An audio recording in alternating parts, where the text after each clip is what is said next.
so we're going to talk about this Abel Rove reel. It's a traditional cork reel, and pretty much why I would choose a reel of this type if I was going to be stuck on a desert island for months on end over pretty much any other kind of reel that's on the market. So to get into that, I have to look at the history of the fly reels. Started out with click and pull reels. You had the Orvis Batting Kills, Fluger Medalists, Hardy Perfects, Buglays, just hundreds of different models of reels made by hundreds of different manufacturers. The big drawback with those kind of reels are you're really limited on the amount of drag pressure you can put on a fish with click and pull. People started fishing for tarpon and marlin and GTs and tuna, and all the kinds of things like that, and a click and pull reel really wouldn't do it. So the next kind of reel that came along, well, actually the cork drag and the disc drags kind of came along simultaneously. Disc drag reels pretty much all have one thing in common. They all have a one-way bearing in them. I'll just take this reel apart. You can see what that one-way bearing is. There's hundreds of reels like this on the market right now. Basically, you have a bunch of discs inside, whether they're stacked Teflon and stainless steel, or carbon and stainless steel, Rulon and stainless steel, you name it. There's whatever material that comes out. They usually stack it with stainless steel. You have a bunch of plates in there. They get compressed. The more the plates get compressed, the more drag's on the reel. Usually the more washers you have, the more smooth the drag is. And they all have one thing in common, and it's this one-way bearing. One-way bearing differentiates itself from a regular bearing in one major way. The race that the bearings are in is pretty much exposed. Instead of having balls, you have these little pins inside. And what these pins do is they'll only rotate one way on a shaft. So if you have, let's say you have the spool that goes on the one-way bearing, you'll see this bearing spins freely one way, but it won't spin the other way. And the way the drag works is these washers all have some kind of key in there that fits into this bearing.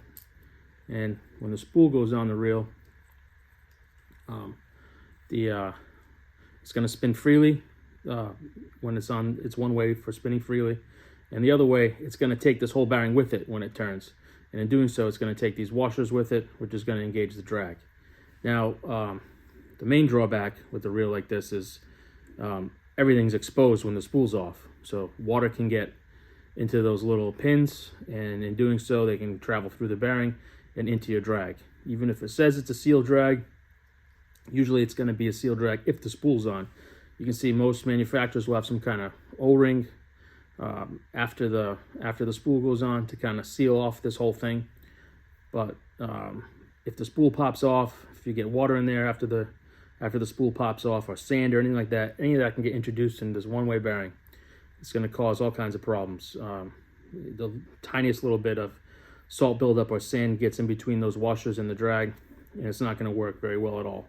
It can cause the bearing to seize up, and if the bearing seizes up to the shaft, what's going to happen is you're going to have drag both ways. It's going to be a pretty short day of fishing. Usually we just take these reels. Pretty much every manufacturer out now has a great warranty on the reel. We send it in, they fix it, they get it back to you, and you're good to go. So those reels were out for a long time.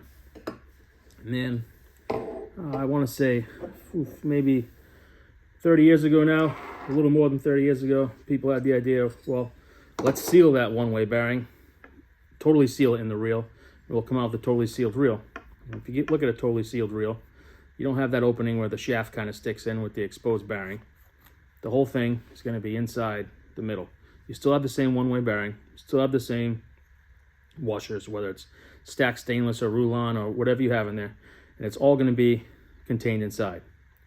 Now, the way this stays sealed is this O-ring on the outside. So really, they do a great job of sealing out the water. Usually, people go years and years without having any issues with these reels whatsoever. But if something does happen to them, and this is the only reel you have on your vacation, and water gets in there and into that bearing, into those discs, you're not going to be able to get yourself back on the water. You have to send this reel in. They're going to have to go through, clean all the drag washers, maybe replace the one-way bearing, just inspect everything to make sure those tolerances are set back where they should be, and they'll get you back on, back on the water.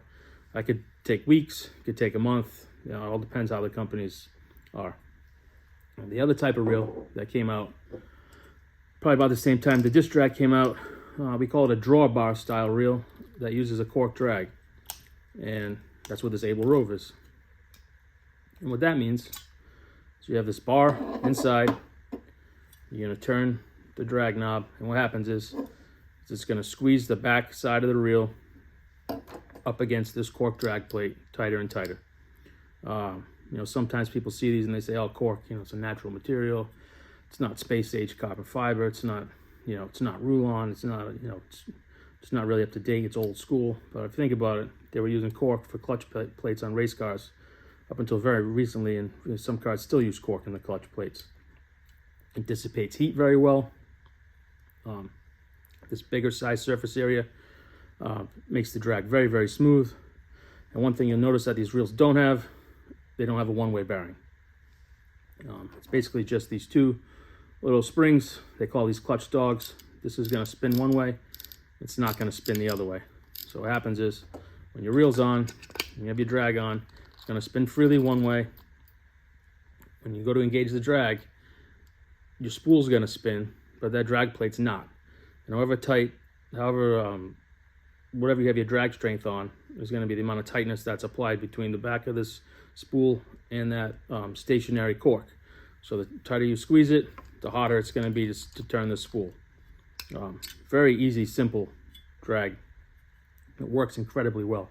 You know, we see Abel reels, you know, T-bore reels, or it's the Everglades or the Riptides, Islanders, Shiltons.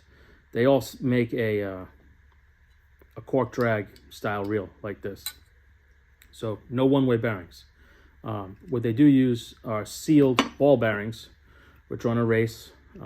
Whatever kind of bearings Abel's been using, T-bore's been using, Islander's been using, I almost never see anything happen to these bearings. The pins are not exposed the way they are in a one-way bearing, so these can be dunked. If anything does happen to them, if anything's going to happen, the bearing's going to get a little crunchy. Your reel's still going to work. It's not like your drag is going to free spool on you or get frozen. Even if these bearings were to freeze to the shaft, this reel's still going to work. You might not be able to take the spool off, but it's still going to work. So, you know, this is it. That's the whole inside of the reel.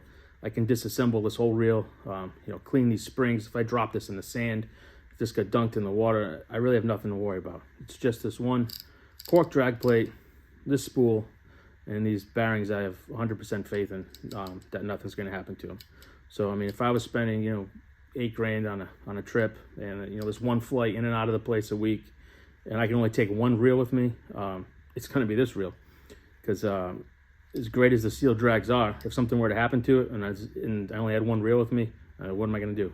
Pack it up and you know, sit in the room for 6 days on a trip of a lifetime? No, this thing I can dunk in the sand. You know, no matter what happens to it, I can disassemble this whole entire thing, clean it all out, and have it ready to go probably within 5 to 10 minutes time. Yeah, these Abel Roves are great. They have a huge capacity. So the 1112 Abel Rove probably almost has double the capacity of the SDF. 911, you can fit a ton of backing on here. These are full cage reels as well, so you're not going to have your running line slip in between at all. Very strong, very rigid. When these reels first came out, they kind of had this half back. Was the only way to order the reel. Kind of had the snazzy, you know, back of the drag plate with the flies on it and stuff. It put some people off, and Abel kind of heeded the, you know, to the whims of the customers, and they now make this in this ported style with an all black back to the drag plate. You can get 3 different style of flies on here. I believe this is just the standard saltwater one that this one comes with, or you can get this solid back style reel, pretty much just like the old Abel Supers. So, I mean, if you loved your Abel Super reels, a Rove with a solid back style is just an upgrade of those Supers. You don't have to worry about, you know, losing the little screw that used to be on the back of the drag plate. You still have that same cork drag you always had. just great reels. Like I said, I've been working on reels every day pretty much for almost 10 years now. I've seen a lot of old Abels come in, 20, 30, 35 years old, some of them. Usually, hundreds of trips on them, thousands of fish on them, and never really see any problems. And that's not just Abel. That's the T-Bore, Everglades, and Riptides, the Islanders, the Shiltons, all the reels that share this cork drag. So, like I said, seal drag reels came out to alleviate the problem of a reel like this, where you had an exposed bearing on the shaft. They improved it by sealing all that off. Seal drags didn't come out to improve this. There was never any issue with these reels at all. These reels were always, the most expensive reels on the market, whether you're buying an Abel or a T-Bore. Later came, Islanders and Shiltons. They're all top tier reels. So seal drag reels did not come out to improve this. Seal drag reels came out to improve the open one-way bearing design of the original disc drag reels. There was never an issue with these. Never an issue with these with the drag failing or the reels failing themselves. There's more world records on that T-Bore Billy Pate reel and these Abel reels than all the other reels combined. This drag is very, very durable. It's very smooth. The reels are beautifully made. The machining is beautiful on them. Very, very solid, especially with this. Now they have like this full cage design. It just really feels beefy in your hand. There's plenty of backing on here, even more than the original Super Series. If you want to save some weight, you can go with the ported version like this. If you like the traditional closed back, you can get that now too. These come in all the Abel finishes. You can check those out. Fish finishes. We have stripers, bonefish, tarpons.